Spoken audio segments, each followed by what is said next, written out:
And my name is Josh Page. I will be speaking about the rest of the research results from our survey.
Um, so for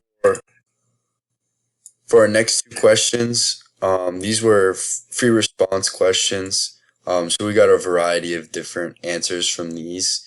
And these we were just trying to get an idea of what people were looking for within our target market and what types of food. So for the first question was what kind of cultural food do you wish that Meals on Wheels could offer?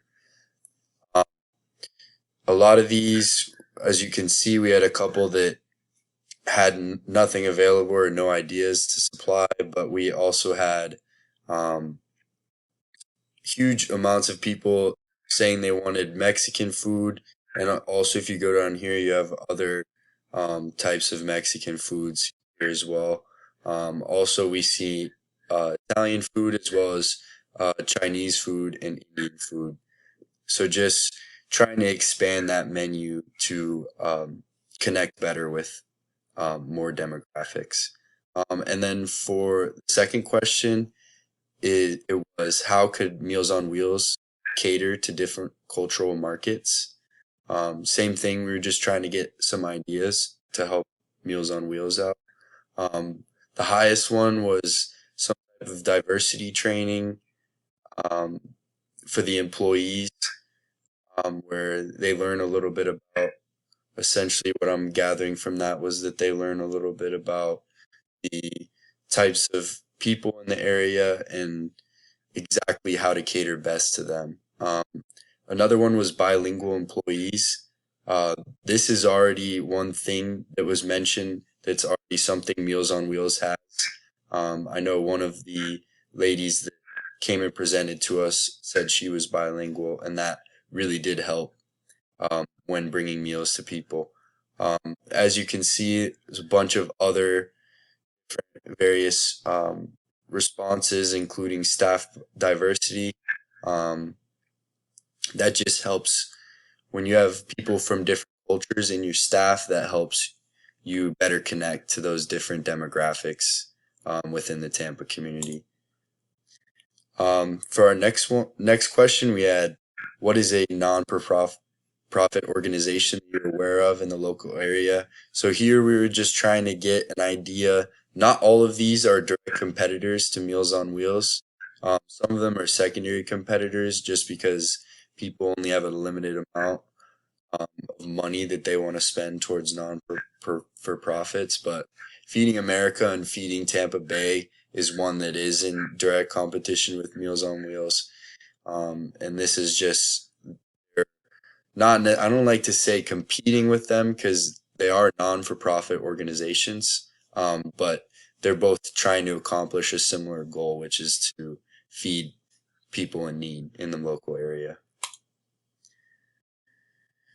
So for the next two questions, we had how important is staff diversity to you? So this moves back to what we saw in one of the previous questions where we saw a response where people thought that staff diversity was important to them. And we also can see that from the results, generally speaking, um, most people are either it's moderately important or very important to them, with only a small amount of people that are saying not at all. So this is definitely something that Meals on Wheels needs to continue to apply to their volunteers and to their paid salary employees. Um, and for the second question, we had when interacting with nonprofit organizations, how important is it to have a personal connection with the deliverer? And this was an overwhelmingly uh, very important to extremely important. On the percentages, you can see over 50% of the responses were either very or extremely. Um, and so that's just making sure Meals on Wheels continues to have that customer service they have where they're delivering a meal with a smile and really connecting with their recipients when they go and visit them, because they're also, while they're delivering them, they're also checking in on them and making sure that everything's okay, no one's in bad health or any other different circumstances. So for the last three, we have when choosing a meal plan, how much does cultural options come into your decision? Same thing. Huge amounts of results were that yes, this is very important to them. Next was, do you think Meals on Wheels should increase the recipients? Um, would they increase their recipients if they increased menu options? And this one was same thing, overwhelmingly yes, that they need to increase their menu options. And then how important are dietary needs? This one still important to a lot of people, but not as much so as increasing the menu options.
Thank you, everyone.